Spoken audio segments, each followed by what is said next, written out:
boa tarde, queridos irmãos. Que a paz de Jesus possa nos envolver, trazendo-nos serenidade e discernimento. Pois vamos iniciar mais um momento de estudo do conteúdo ofertado pelo Venerando Espírito Emmanuel, através da psicografia abençoada de Chico Xavier. Nesta ocasião, falamos da obra O Consolador, que temos tido a oportunidade de estudar semanalmente, por mais de um ano já, e que graças ao auxílio que recebemos do Plano Maior, estamos quase concluindo. Hoje será nosso penúltimo encontro nesse propósito. O sentimento é de gratidão. Aprendemos bastante nesse período. Além do benefício da assistência recebida pelos benfeitores espirituais. Tem sido momentos bem preciosos para nós. E desejamos sinceramente que sejam também para todos que nos acompanham. O tema que daremos continuidade no ambiente da religião é mediunidade, explorando especificamente preparação.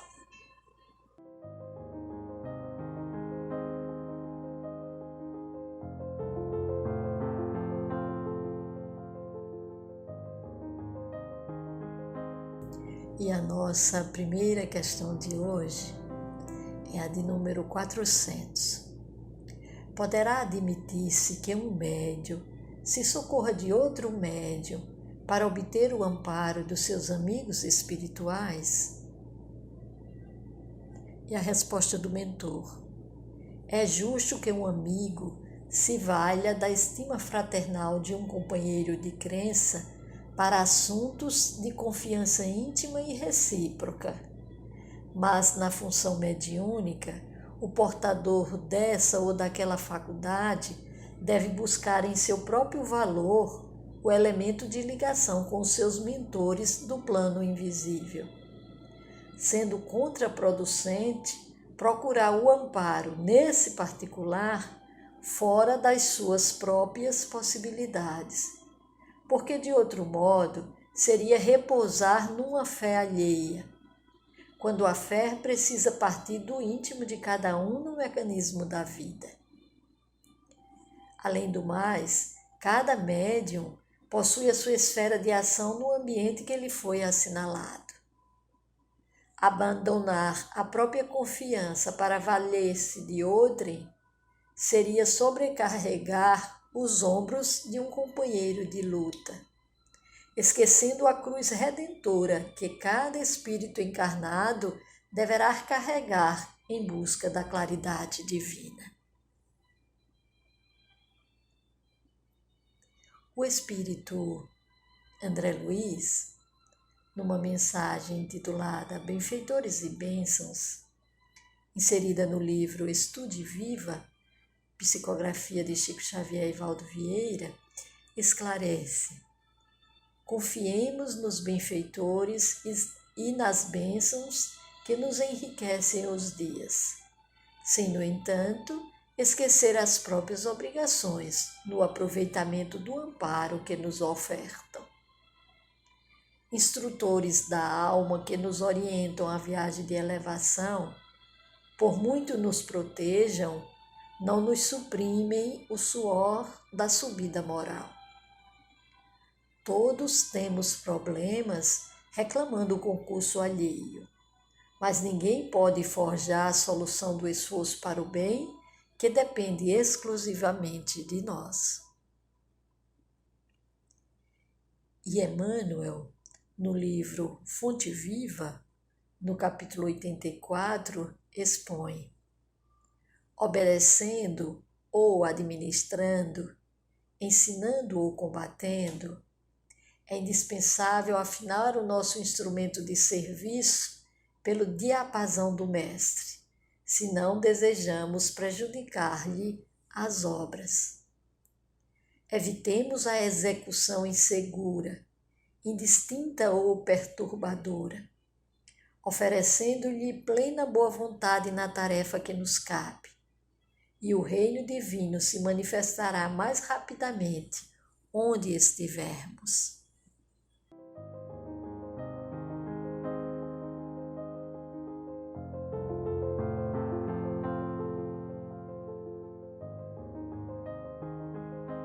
Questão 401.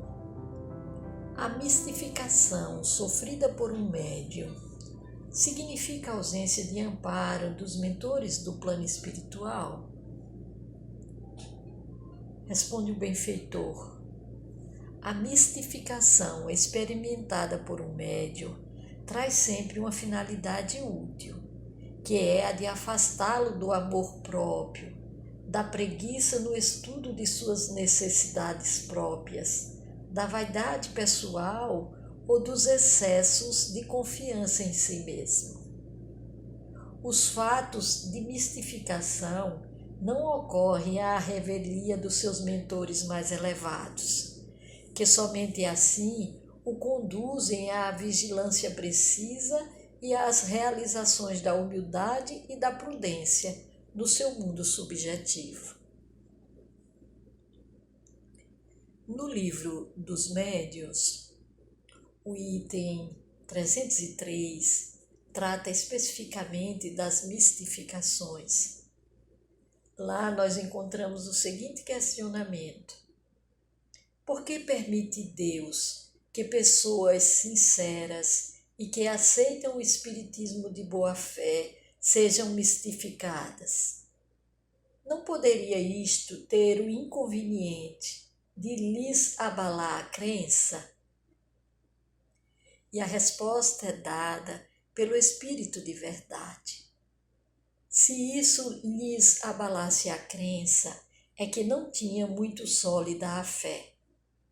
Os que renunciassem ao Espiritismo por um simples desapontamento provaria não o haverem compreendido e não lhe terem atentado na parte séria. Deus permite as mistificações para experimentar a perseverança dos verdadeiros adeptos e punir os que do Espiritismo fazem objeto de divertimento. Kardec também tinha ponderado: as mistificações constituem um dos escolhos mais desagradáveis do espiritismo prático. Haverá meio de nos preservarmos deles? O que lhe foi respondido: parece-me que podeis achar a resposta em tudo quanto vos tem sido ensinado. Certamente que há para isso um meio simples, o de não pedirdes ao Espiritismo senão o que ele vos possa dar. Seu fim é o melhoramento moral da humanidade. Se vos não afastardes desse objetivo, jamais sereis enganados. Porquanto não há duas maneiras de se compreender a verdadeira moral, a que todo homem de bom senso pode admitir. Concluímos, meus irmãos, as questões classificadas pelo benfeitor como preparação. E abordaremos a partir de então o último tema, inerente ainda à mediunidade, no ambiente da religião. Esse tema é apostolado.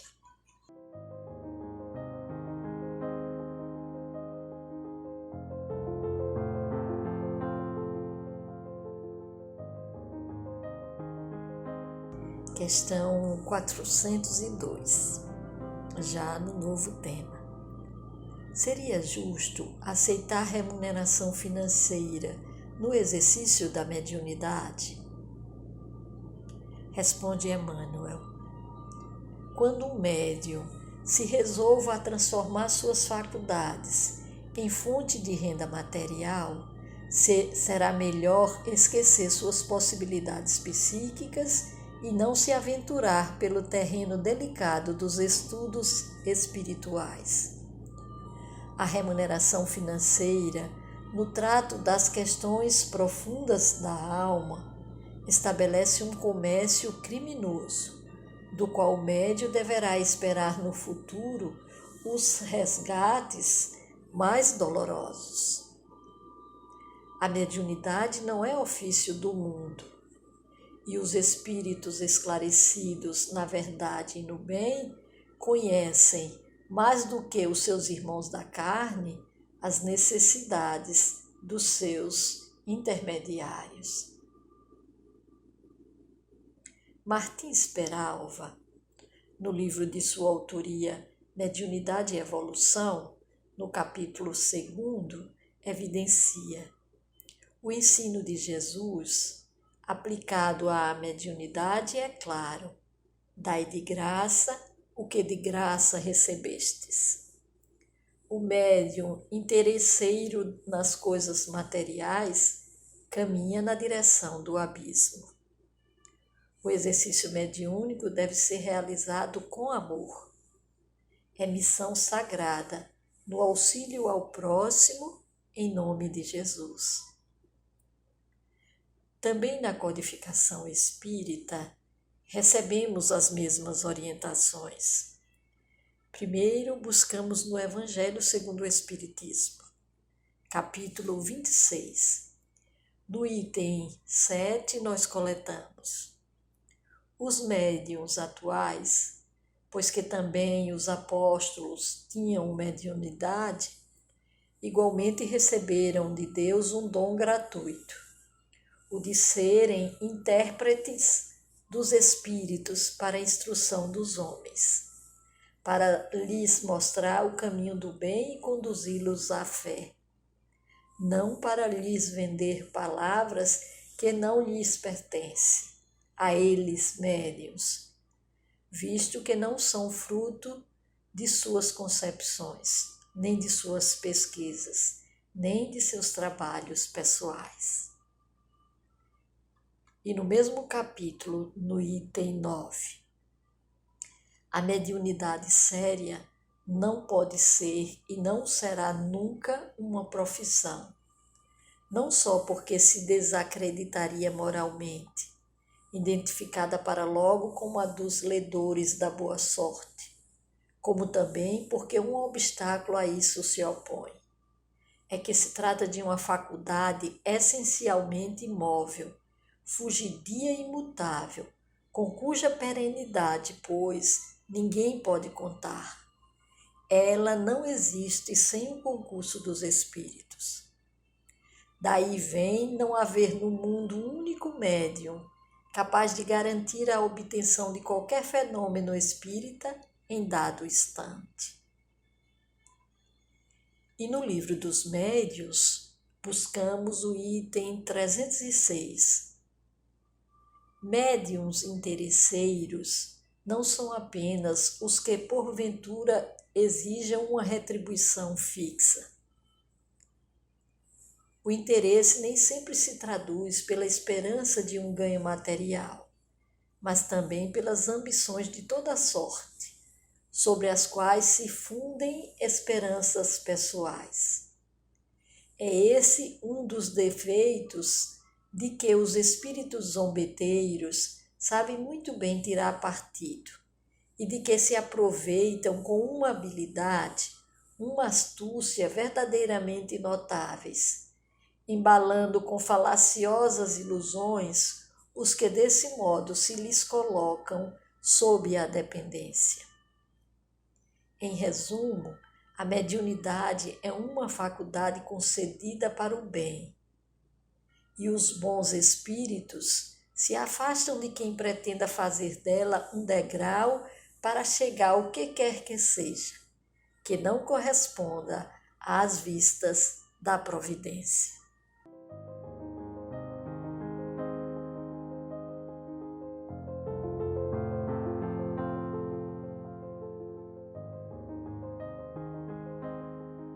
Questão 403. É razoável que os médiuns cogite da solução de assuntos materiais junto dos seus mentores do plano invisível? Responde Emmanuel. Não se deve esquecer que o campo de atividades materiais é a escola sagrada dos espíritos incorporados no orbe terrestre. Se não é possível aos amigos espirituais quebrarem a lei da liberdade própria de seus irmãos, não é lícito que o médium cogite da solução de problemas materiais junto dos espíritos amigos. O mundo é o caminho no qual a alma deve provar a experiência, testemunhar a fé, desenvolver as tendências superiores, conhecer o bem, aprender o melhor, enriquecer os dotes individuais. O médium que se arrisca a desviar suas faculdades psíquicas para o terreno da materialidade do mundo está em marcha para as manifestações grosseiras dos planos inferiores, onde poderá contrair os débitos mais penosos.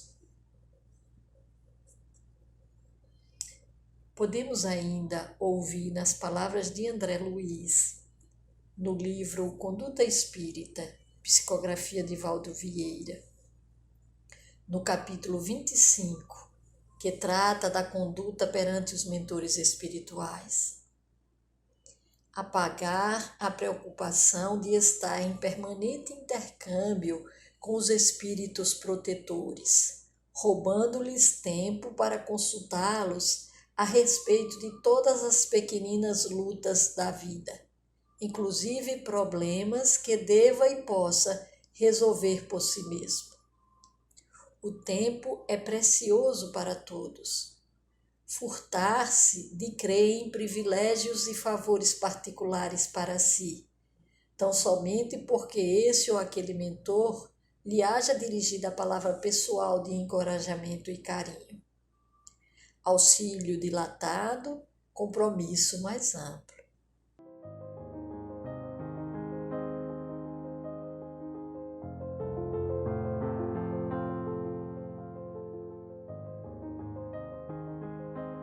Questão 404. Deve o médium sacrificar o cumprimento de suas obrigações no trabalho cotidiano e no ambiente sagrado da família em favor da propaganda doutrinária? Responde o mentor.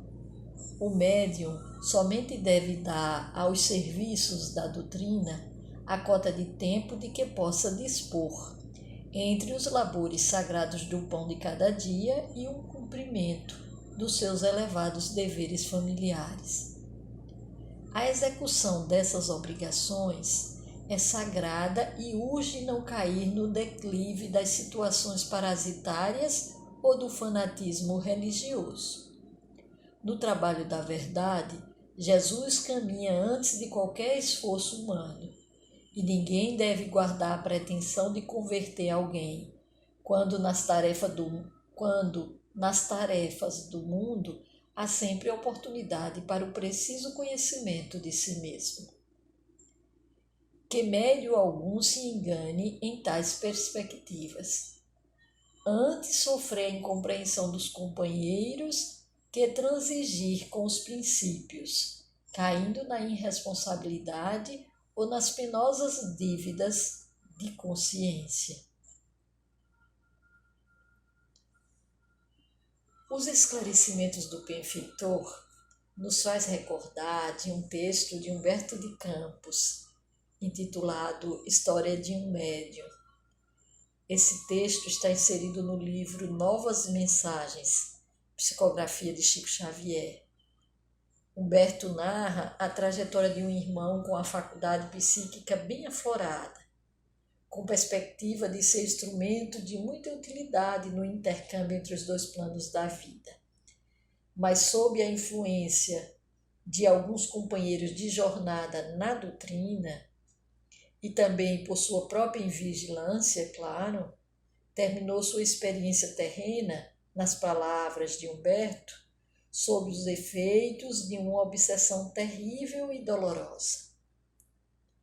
Por reproduzir bem o pensamento de Emmanuel nessa resposta, seria bem interessante que fizessem a leitura desse texto. Ampliando o entendimento da questão, trazemos agora trechos de uma mensagem também de Emmanuel, do livro Seara dos Médios, do capítulo 65. Angaria o teu sustento com a disciplina da alma e o suor do rosto, e cede ao intercâmbio espiritual o tempo que lhe possas consagrar por oferta de ti mesmo.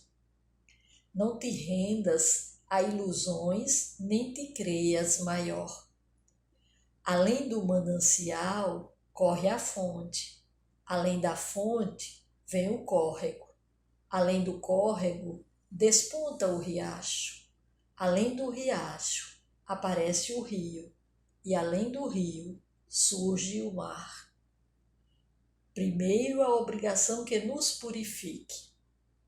E depois da obrigação, entrega à mediunidade aquilo que lhe possas doar espontaneamente, sem qualquer tisna de interesse inferior, como sendo a tua cota de esforço puro na obra do bem geral. Não importa seja pouco, o maior edifício começa tijolo a tijolo. Por mais negra a escuridão, fina réstia de luz rompe a força das trevas.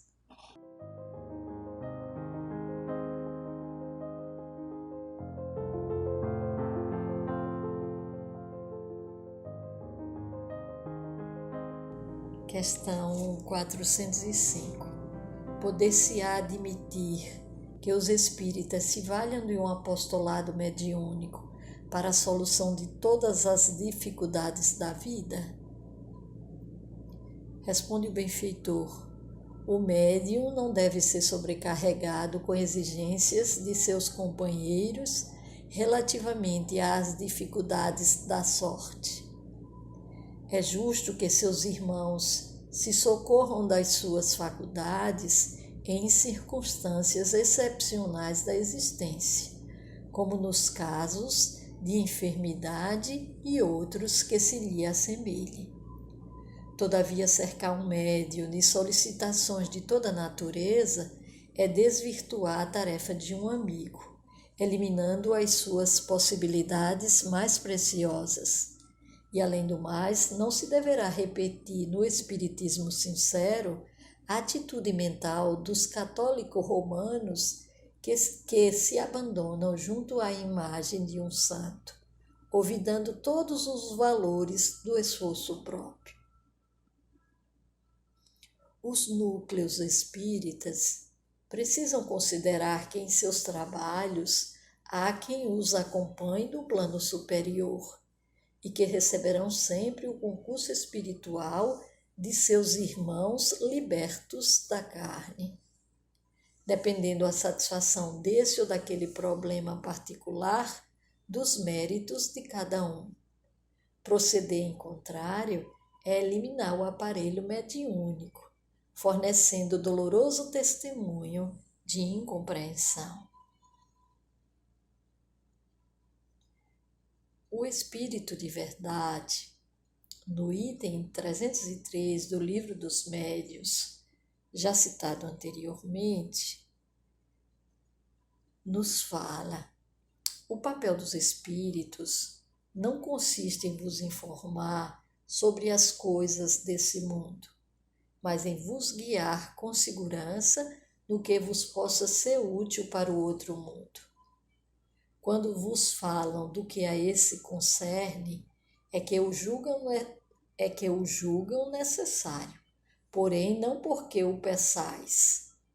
Se vedes nos espíritos os substitutos dos adivinhos e dos feiticeiros, então é certo que sereis enganados.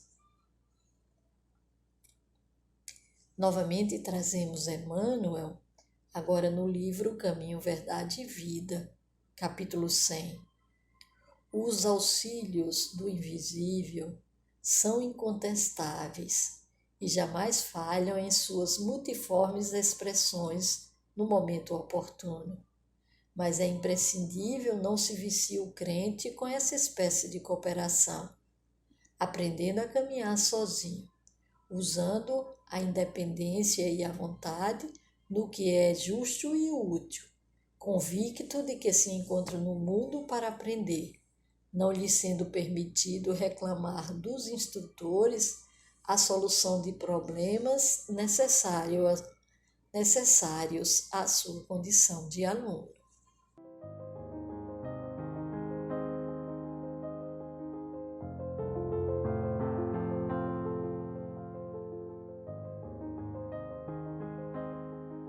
Questão 406. Quando um investigador busque valer-se dos serviços de um médium, é justo que submeta o aparelho medianímico a toda sorte de experiência, a fim de certificar-se dos seus pontos de vista? E a resposta do mentor: depende do caráter dessas mesmas experiências. E quaisquer que elas sejam, o médium necessita de muito cuidado, porquanto no caminho das aquisições espirituais, cada investigador encontra o material que procura. E quem se aproxima de uma fonte espiritual, tisnando-a com a má-fé e a insinceridade, não pode, por certo, saciar a sede com uma água pura. Discernimento, vigilância, zelo é sempre necessário quando falamos de situações que lidam diretamente com as energias espirituais.